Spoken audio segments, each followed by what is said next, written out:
Greetings and welcome to the Transform Podcast. I'm your host, Christopher Anastasio. Today is Tuesday, April 25th, 2023, and this is episode 109. So welcome back, guys. Last Tuesday, the 18th, went ahead and dropped an episode on you guys about the TikTok ban and what's kind of going on in that area, especially with some developments here in the United States, and where you really should be focused, what you really should be thinking about and focusing on in terms of where you want to be, where you want your guiding light to be. Don't let TikTok be your guiding light. Let attention, value add, and good content be your guiding light, and you will be okay wherever you go, platform-wise. So definitely check that episode out, guys, if you are worried about TikTok or you're on TikTok heavy right now and you're kind of worried about it. Definitely check out episode 108 and let us know what you think about that. Today's episode is a little bit of lighter fare for you guys, a little bit of nostalgia for me, and something fun I like to do, just kind of looking at, like examples of great marketing that I see on television, that I see, on social media, wherever the case may be, to kind of give you guys some ideas or some thoughts about, inspiring thoughts and ideas about how you can market your business better, or how you can position your business to be marketed better by someone else. And I think, for me, guys, I don't know how you guys look at this stuff. I have become, as I became interested in marketing over the last several years, I've become more attuned to what catches my attention. What commercials do I see on TV? What movie trailers do I see that really resonate with me? What print material catches my eye and makes me want to read more? I just have grown more accustomed to being tuned into that. And I think, whether you are or not, you could probably habitualize it where you are drawn to those things more if you think about it. But I think generally speaking, it's helpful if you are drawn to these things, if you're the one marketing your company, because you start to think okay, this is how this company or this person or this entity got my attention. That same tactic, that same strategy could work for my business, right? And I think, one of the things that I've done here, guys, and these episodes or the main episode I'm thinking of was way back. I don't even remember the number, to be frank with you, and I apologize for that. But if you go way back in our catalog, you're going to see some episodes, one in particular where I talked about some commercials on television that really kind of drove home a point in a very gut punch or existential sort of way. It's where I came up with the term existential benefits. When we talk about features, benefits, and existential benefits of products or services. And let's actually go over that first, guys, before I get into the commercials that I wanted to mention to you guys. I just want to give you some samples that you can check out and maybe get inspiration from. But, normally when you have a product or a service, there's a feature and a benefit, right? The feature is the technical description of the thing that the person's getting or buying or signing up to. And then the benefit is how it's going to, what advantage it's going to accrue to them. What they're going to walk away from that product or service with, how it positively impacts them, right? So, for example, a feature of this phone in front of me, this desk phone that I'm looking at, is that it has, and I'm making this up, it has, P2000 receiver, that I hold up to my ear and mouth and can speak into, right? That's a feature of it. It has a certain kind of receiver on it. But the benefit is that it's super clear, that I can hear people super clearly, and they can hear me super clearly, right? So it's a traditional feature and benefit. The existential benefit might be I'll never miss a business deal because I have the P900 or P2000, whatever number I said, receiver on this phone, and I can be heard so clearly. So I'm never going to miss a business deal. I'm never going to miss an important phone call. I'm never going to swing and miss on some huge contract that could change the course of my business. You see what I'm saying, guys? So an existential benefit elevates and sort of exponentially, enhances a benefit by taking it to an extreme. And when you do that, guys, you really find yourself in territory that can separate you. If you do it well, and I have to say it's a bit of a knife's edge. If you don't do it well, it can come off ridiculous. But if you do it well, it can absolutely leapfrog you past competition.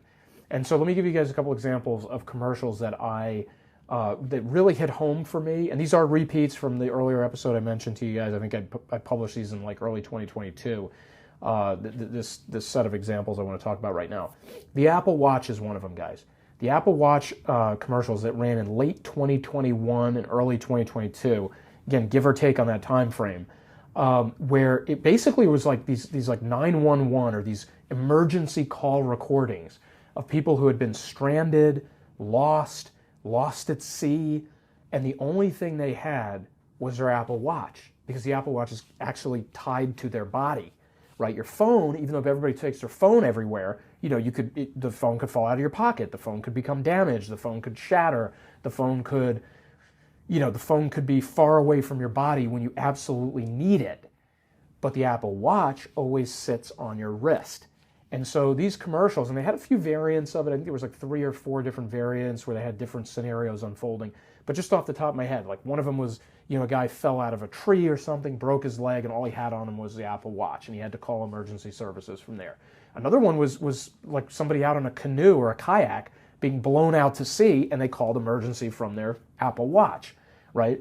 And so the reason I knew this commercial hit me hard is because I had vowed to never get an Apple Watch. I didn't want 6 different contraptions on my body, AirPods, Apple Watch, iPhone, the whole thing. And I said I was never going to get one. But after I watched these commercials, I was like, geez, I think I'm pretty dumb for not getting one. Because what if I'm in one of these emergency situations and my life depends on it?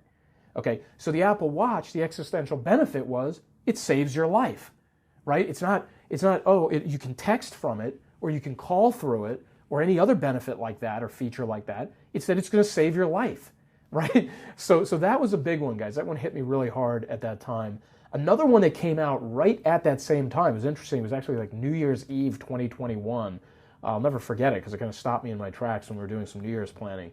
Was the Dreamers On, I believe was the exact name of it, Porsche commercial. The Porsche automobile ran a commercial on like the very waning last few days of 2021, and they ran it into 2022, I believe. That literally like had nothing to do with the automobile. Like, yes, there were scenes of the car like racing and making sharp turns and stuff like that. But the commercial was about like, one guy photographed horses and another person was a dancer and another person was a basketball player. And it was like all these lifestyle shots of people who were living like this full, richly rewarding life that was just like cutting edge and full of life and full of wonder and splendor. And they also happen to drive a Porsche. You know what I mean? And it was so crazy how the commercial made the vehicle, the centerpiece, a secondary item, but just absolutely enhanced all these benefits and existential benefits that the vehicle produces. And it just hit so hard. If you guys haven't seen that commercial, I would definitely check it out. I would love to hear what you think of it. And so I go back to those a lot, guys, because those commercials still get me to this day. And that's kind of their appeal, right? I mean, here we are, a year and change removed from those commercials being run on television. I haven't seen them in a long time, and they still get me. Another couple of, for my U.S. listeners, a couple of commercials that have kind of, or things that have kind of caught my attention. The tax preparation firm in the United States, H&R Block. Not sure how international they are, if at all. But H&R Block had or has a commercial that probably is about to end because tax day was a week ago. But it basically was a commercial that said something like it wasn't exactly this, guys, but it was something like buy TurboTax, right? I mean, excuse me, not TurboTax. They would kill me for saying that. So actually, now that I think about it, guys, and it might be, okay, I'm sorry. Boy, that was a big miss there. Not H&R Block.